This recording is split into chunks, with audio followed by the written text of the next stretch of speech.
Well, good Wednesday afternoon, everybody. It's May 6th. This is Terry Walsh. I'm glad to be with you today just to give you a quick update on some of the things that are going on our campuses. It's a beautiful day today. It's a little bit cool this morning.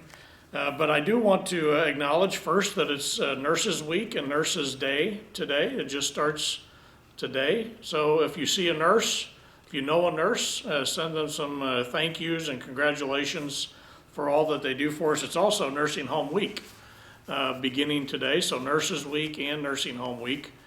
So acknowledge your care centers as best you can, and I know you can't get over there physically to do it, but I would like you to at least acknowledge what they're doing for the residents that are in those care centers now, and of course being ready to take care of you perhaps someday when they move in. I will tell you that our construction project for our new care centers is going very well. I was able to walk through both of the new care centers over the last couple of weeks, both at Sunset Hills and in Chesterfield. And I will tell you that those of you that are Life Care members who are guaranteed access into our care centers, when and if you ever need them, are going to be moving into a world-class building when the time comes that you might need to move into the care center. They are absolutely gorgeous. All of the rooms, they're mostly private rooms, are almost like their own apartments, which is unusual for a private nursing home room. And even the semi-private rooms, every single bed has their own exterior windows. They won't be looking across anyone else in the room to look out the window. Everybody's going to have their own windows. So it's a gorgeous building, both of them. The rooms are exactly the same, as a matter of fact. They're the same floor plan in both buildings. But I just want you to know that that construction is going along very well. The assisted living building in Chesterfield is also going along very well. It's ahead of the other end of the building. So assisted living and memory care in Chesterfield is doing very well. In fact, we're going to probably begin hiring and the pre-sales part of assisted living in Chesterfield over the next couple of months. So I hope that everyone is anticipating that, and hopefully we'll be able to give everyone a walkthrough and let you see what it looks like as those buildings get ready to open. But I think you'll be very proud to have those on your campus, both campuses, when everything is ready. Just to give you an update on how we're doing with COVID-19, as you may already be aware, the Sunset Hills campus is still to this day, knock on wood, COVID-19 free. We've been blessed to not have had anyone test positive, either staff or residents, on the Sunset Hills campus for COVID-19. We pray that that continues to happen. We also know that we are an island in a sea of COVID-19 all around us, and the sea is rising. And so remaining COVID-free is a constant, everyday challenge. And that kind of makes Nurses Week even more important for us, particularly this year, because we know that our nursing staff is key and critical to helping us not only prevent COVID-19, but then to take care of us and to take care of you should anyone actually contract the COVID-19 virus. In Chesterfield, we've had a little bit different of a situation, and those of you in Chesterfield are aware of that. Our care center in Chesterfield does have the COVID care center, so within the care center in Chesterfield, there is a separate unit that is set aside just for residents in that care center who have positive COVID-19 test results. They're doing a great job. Their recovery program there for residents who have it they're doing a great job in there. Today, they have 5 residents in that unit who are in the process of recovering from COVID-19. One of them just came back from the hospital yesterday, so we had 4 until now, and then today we have 5. We anticipate a couple of those graduating within the next several days and moving back. We've already had 7 of those residents move back into their normal accommodations. You may have seen some of the news articles about one of our residents who turned 107 years old last week. In fact, on the same day that he graduated from the COVID care center. So he turned 107 and graduated and recovered from COVID-19 on the same day. What a great celebration that was. In fact, there were news articles in Chicago, obviously in St. Louis, in the United Kingdom, and even in El Salvador. We got copies of articles in El Salvador that even had articles about our resident who turned 107. He's believed to be the oldest resident in the United States to have survived COVID-19, and perhaps the second oldest in the world to have survived COVID-19. And he did it right there in our COVID care center in Chesterfield. And I think that's a great testimony to the great care and services that they're providing in the care center there in Chesterfield. We also have, unfortunately, we have 8 residents in the hospital who are being treated. We anticipate some of those coming back home soon and back to the care center there in Chesterfield. But right now we have 8 residents being cared for. They're doing okay. But we do hope that some of those will be coming back home soon and joining the ranks of those who are recovering within the COVID care center. Unfortunately, we have had 6 residents who passed away, and we're very sad for that to happen. Almost all of those residents had several other health issues before COVID-19 came along. And then because of some of the symptoms of COVID-19, they were unfortunately pushed over the edge a little bit, and we really miss them and the fact that they passed away. We mourn for their loss, and I know that their families mourn for their loss as well. You know that we did have a single resident in independent living test positive for COVID-19 last week. That resident had some other health issues and went to the hospital last Thursday and for a different issue, a non-COVID related issue. And while they were there, they got a routine test for COVID-19 and ended up testing positive, but they had not come back to the campus since the time that they went to the hospital. And I am also very sad to report that that resident has passed away also due to a lot of complications, not solely due to COVID-19. But that is what prompted us to ask all of the residents in independent living in Chesterfield to voluntarily self-quarantine, which you've been doing now for almost the first 7 days. So that resident took the test for COVID-19 on Thursday of last week. That began the clock ticking for us to try to detect whether any other residents in Chesterfield and independent living contracted COVID-19. So that first week will be over today or early tomorrow morning, which counts as part of the time for the self-quarantine there in Chesterfield. So there will be another week probably on your self-quarantine in Chesterfield. As of today, nobody else has exhibited any symptoms in independent living for COVID-19 in Chesterfield. That is a great sign. That's exactly what we want to happen. We know that everybody is self-monitoring. There are residents from the immediate vicinity where that resident lived in Chesterfield who are physically and purposely being monitored every day by the care navigator in Chesterfield, and their temperatures are being monitored and other symptoms every single day.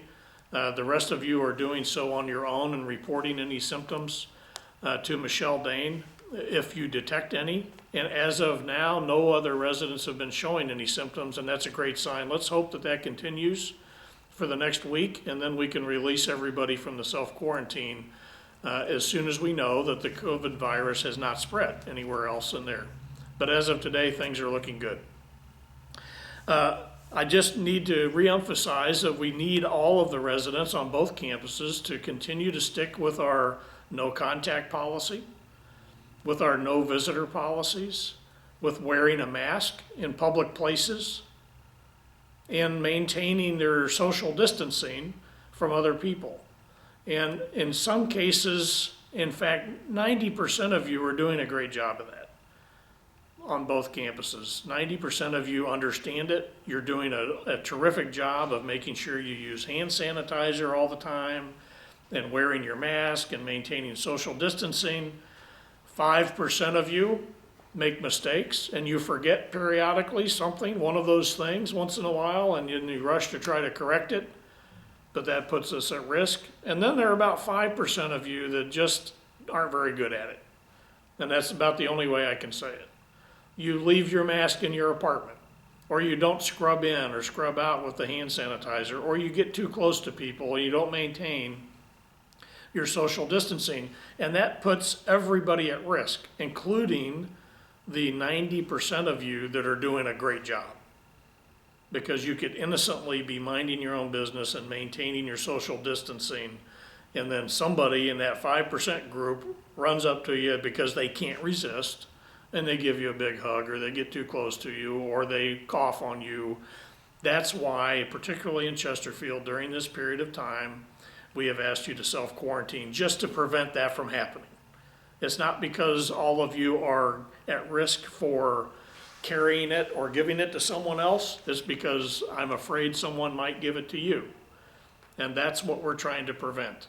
And most of you are doing a great job, but there's just a small number that we have to be worried about. We all know people who are in that group, and so we're just trying to take all of those precautions necessary. And I appreciate everybody's continued participation and understanding and cooperation with that. Mother's Day is coming up. I know that Chesterfield has had to modify plans for the Mother's Day celebration because of the quarantine for everybody, and they are putting out information, and will be putting out information for the residents in Chesterfield on what to expect for Mother's Day. I know that they are planning some activities. We'll have to do a little bit more of that when this is all over. But for this Sunday, it's going to be a little bit tighter in Chesterfield. And in Sunset Hills, there's going to be a visitor parade, a Mother's Day parade on campus.